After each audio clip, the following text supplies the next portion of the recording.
The dining room at Dad's house had never felt smaller than it did that Thanksgiving afternoon, with 14 family members gathered around the mahogany table that had witnessed 30 years of holiday celebrations.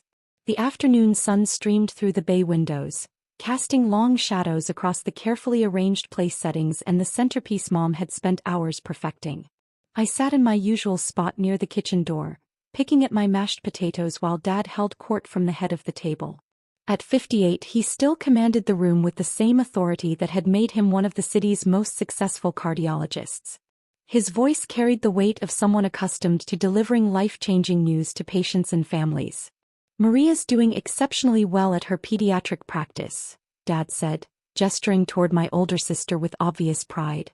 300 patients, 2 associate doctors, expanding into a second location next year. She's following the family tradition of excellent medical practice. Maria smiled graciously from her position of honor at Dad's right hand, her blonde hair perfectly styled despite spending the morning helping Mom in the kitchen. "Thank you, Dad. The practice has been very rewarding. We're seeing children from 3 school districts now. And Carlos," Dad continued, turning to my younger brother, "just made partner at his law firm. Youngest partner in the firm's history, following in his uncle Roberto's footsteps in building a prestigious legal career." Carlos raised his wine glass modestly, his law school ring catching the afternoon light. "I've been fortunate to work with excellent mentors. The corporate litigation department has grown significantly this year. Success runs in this family," Dad said, looking around the table with satisfaction at the assembled doctors, lawyers, and business owners. "The Rivera children have always understood the importance of achievement and professional excellence. We don't accept mediocrity." I kept eating quietly, cutting small pieces of turkey and focusing on the cranberry sauce Mom had made from scratch.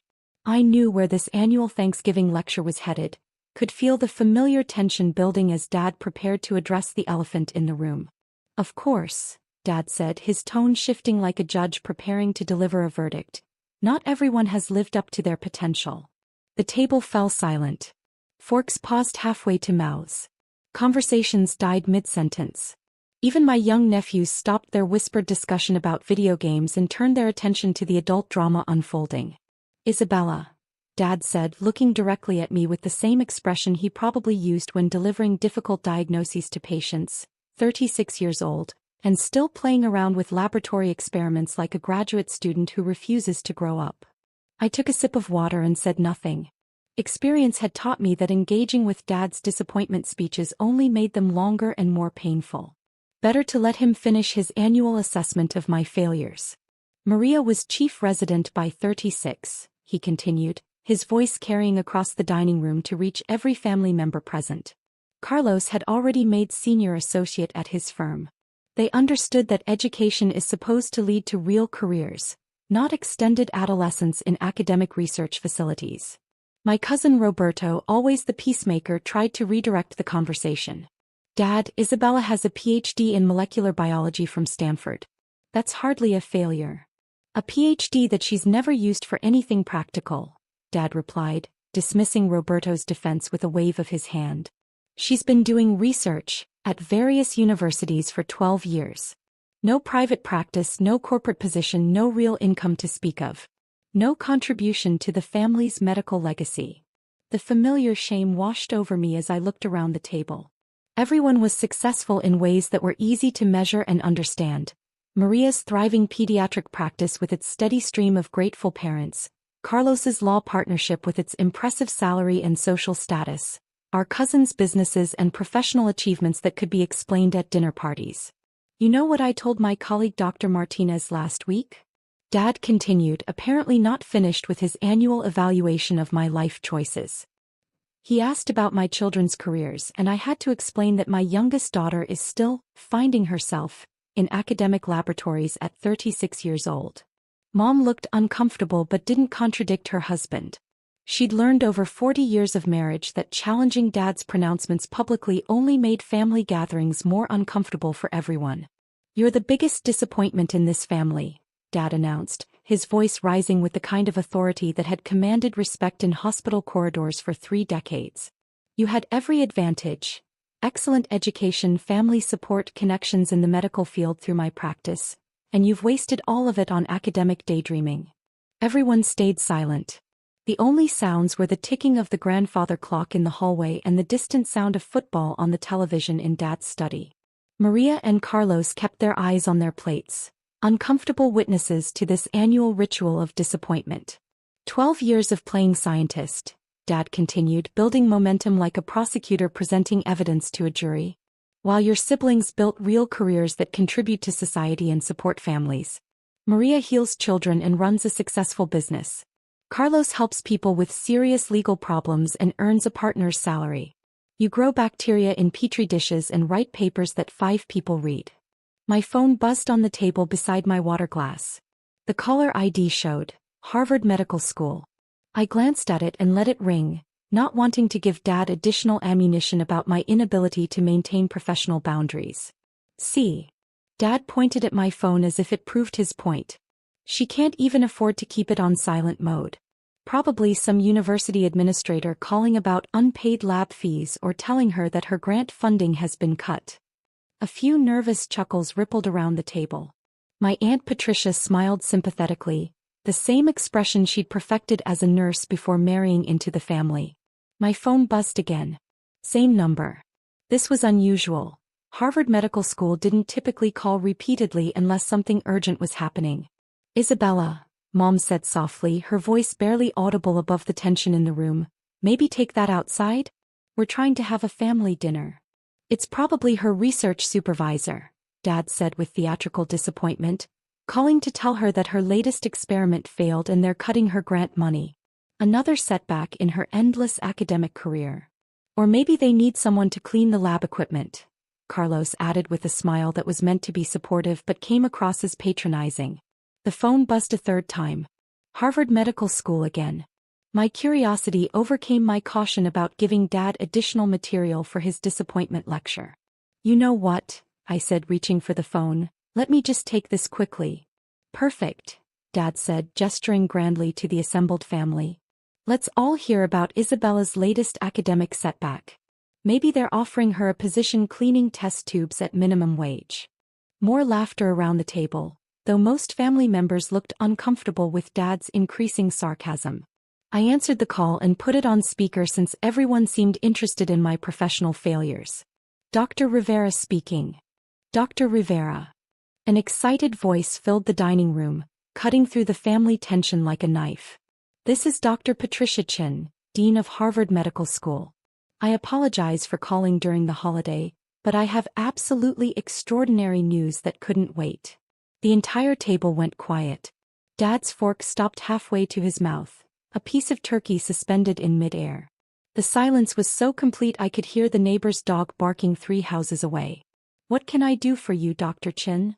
I asked, trying to keep my voice steady as if receiving calls from Harvard Medical School deans was routine.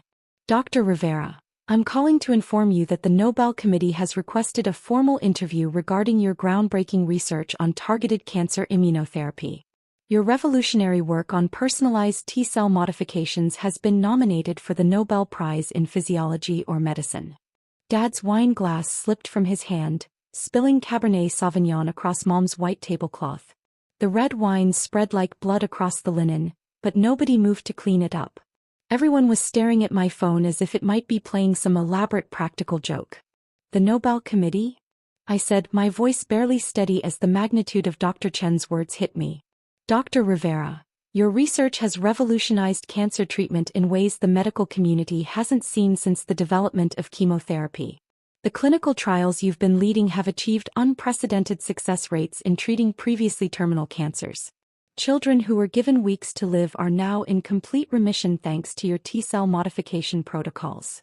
Maria was staring at me with her mouth slightly open, her pediatrician's training allowing her to immediately grasp the implications of what she was hearing. Carlos had set down his fork and was leaning forward, straining to catch every word. Dr. Chin, when does the Nobel Committee want to schedule the interview?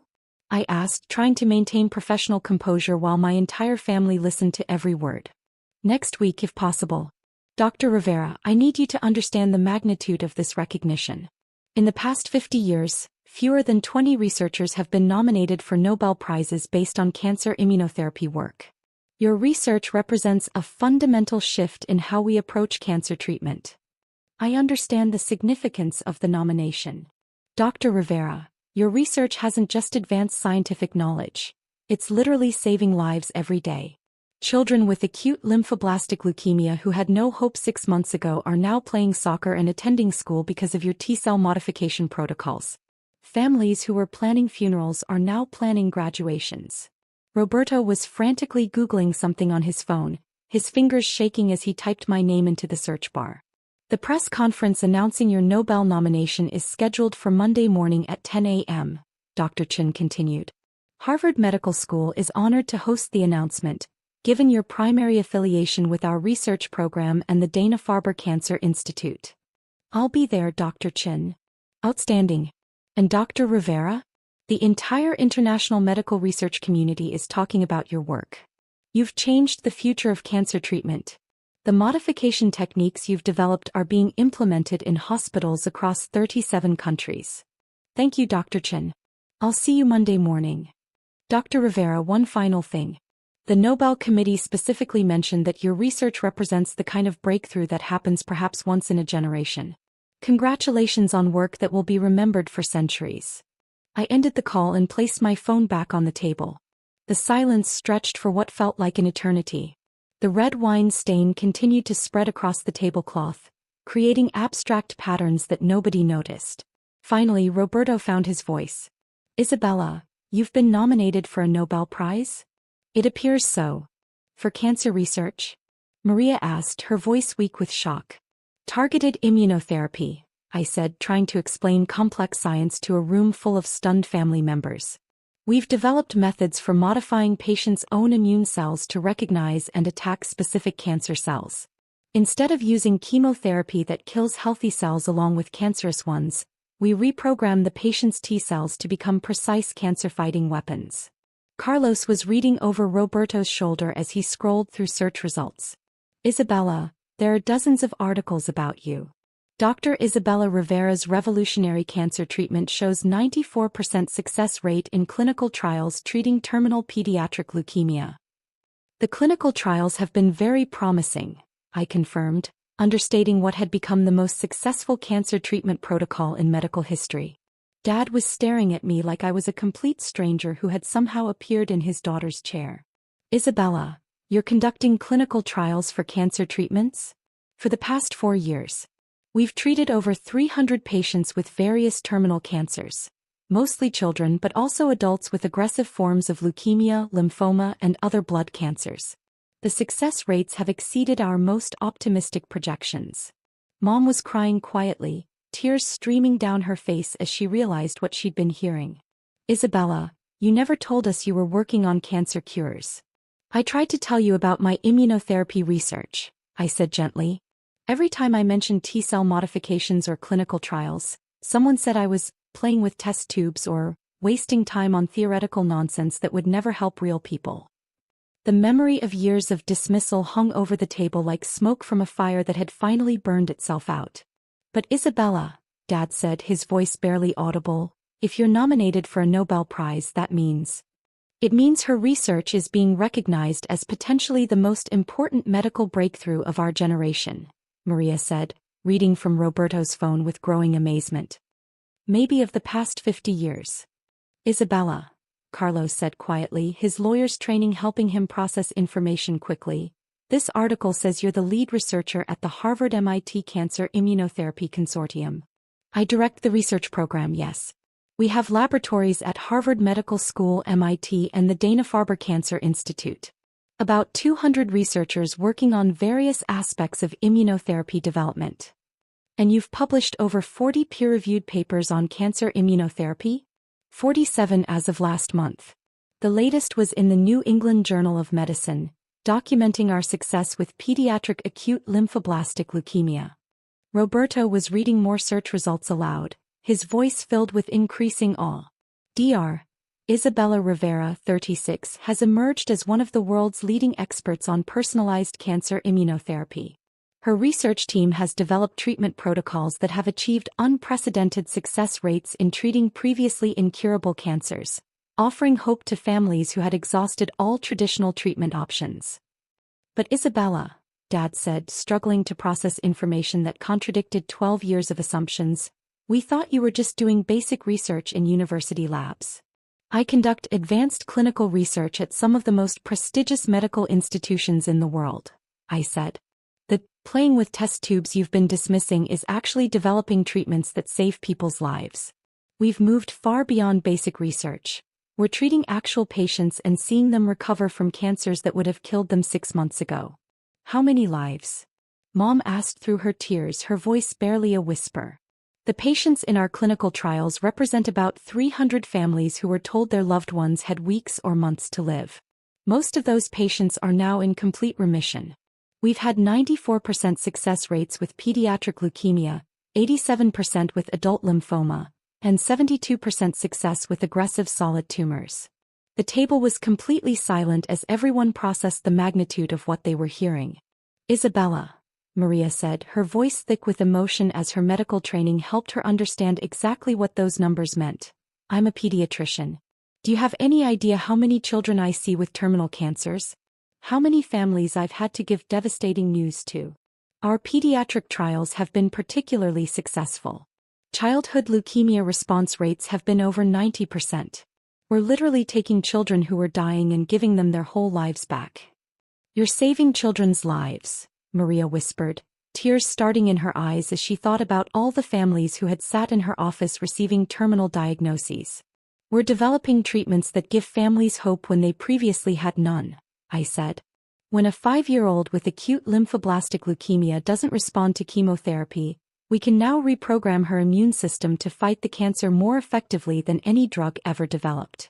Dad finally found his voice, though it came out cracked and uncertain. Isabella, why didn't you tell us? Why didn't you explain what you were actually working on? I looked around the table at 14 family members who had spent years dismissing my work as academic frivolity while I was literally developing cures for childhood cancer. Because every time I tried to discuss immunotherapy research, someone changed the subject to real careers or practical applications, I said. When I mentioned clinical trials, you said I should focus on seeing actual patients instead of theoretical research. When I tried to explain T-cell modification, Dad said I was wasting my education on laboratory games. But we didn't understand, Roberto said, his voice filled with regret. You didn't try to understand, I replied gently. You assumed that because my work didn't look like traditional medical practice, it must be less valuable than seeing patients in an office setting. My phone buzzed with a text message. I glanced at it. Dr. Rivera, CNN, NBC, and BBC want to interview you about the Nobel nomination. The New York Times is requesting a feature story. Please call when convenient. Isabella, Dad said, standing up slowly like a man who had aged years in the space of minutes. I owe you the most profound apology of my life. Dad, you don't owe me anything. Yes, I do, he said, his voice breaking slightly. I've spent years telling you that you were a disappointment while you were actually saving lives and advancing medical science in ways I never dreamed possible. While potentially winning the Nobel Prize for Cancer Research, Carlos added, still processing the magnitude of what he'd learned about his sister's work. I don't know if I'll win, I said honestly. The competition is extraordinary and there are many deserving researchers. But the research has been successful beyond what we initially hoped when we started the clinical trials. Isabella, Maria said, can I ask you something personal? Of course. Are you happy? With your work, your research, the path you've chosen? I thought about the question while looking around the table at my family, all successful people who had worked hard to build meaningful careers in their own ways. Maria, I wake up every morning knowing that the research we're doing today might help a family receive good news instead of a terminal diagnosis, I said. When a child goes into remission after our treatment, when parents get to watch their daughter graduate from high school instead of planning her funeral, when we can tell a family that their loved one has a future instead of weeks, that's the most fulfilling work I can imagine. That sounds like happiness, Mom said, wiping tears from her eyes. It is. The recognition is gratifying, but the real satisfaction comes from knowing that families have more time together because of our research. Every day we delay in developing better treatments means more people die from cancers we might be able to cure. Dad sat back down and reached for my hand across the wine-stained tablecloth. Isabella, I'm proud of you. Not because you might win a Nobel Prize, but because you've dedicated your life to helping people in the most fundamental way possible. Thank you, Dad. That means everything to me. Can you forgive an old man for not understanding the importance of what you were building? There's nothing to forgive. You wanted to see me succeed, and success looks different in research than it does in traditional practice. You measure success by patients treated and income earned. I measure it by survival rates and families who get to stay together. The conversation continued for another 3 hours as my family asked genuine questions about cancer immunotherapy, clinical trials, and medical research. For the first time in 12 years, they were interested in understanding my work rather than dismissing it as academic waste of time. Isabella, Dad said as we cleared the dinner dishes together, I have one more question. What's that? The Nobel Committee interview. When will we know the results? Nobel Prizes are announced in October. The interview is just part of their evaluation process. They'll interview all the nominees and review all our published research before making their decision. And if you win? I thought about the patients in our clinical trials, the families who had received hope instead of despair, the children who would grow up because our research had given them a future. If I win, it means the medical community recognizes that personalized immunotherapy can fundamentally change how we treat cancer, I said. More importantly, it means more funding for research, more clinical trials, and more opportunities to help families facing terminal diagnoses. And personally? Mom asked. What would winning the Nobel Prize mean to you personally? It would mean that 12 years of work that people dismissed as playing scientist was actually building something that matters, I said. But honestly, the real victory happens every time a patient goes into remission. The Nobel Prize would be recognition, but saving lives is the actual work. 6 months later, I did win the Nobel Prize in Physiology or Medicine, sharing the award with 2 other researchers who had contributed to advances in cancer immunotherapy. The ceremony in Stockholm was attended by my entire family, including Dad, who told everyone he met that his daughter was saving children's lives through medical research. But the most meaningful moment wasn't the ceremony or the medal. It was 3 weeks after the Nobel announcement, when I received a letter from the parents of Emma Rodriguez, a 7-year-old who had been in our clinical trial 2 years earlier. Dr. Rivera, the letter read, Emma just started 2nd grade. She's playing soccer, learning to read chapter books, and driving us crazy with questions about everything. 2 years ago you gave us hope when we had none. Today you gave us our daughter's whole life. We can never thank you enough, but we wanted you to know that somewhere in Texas, a little girl is growing up because of your work. You didn't just save her life, you gave our whole family a future.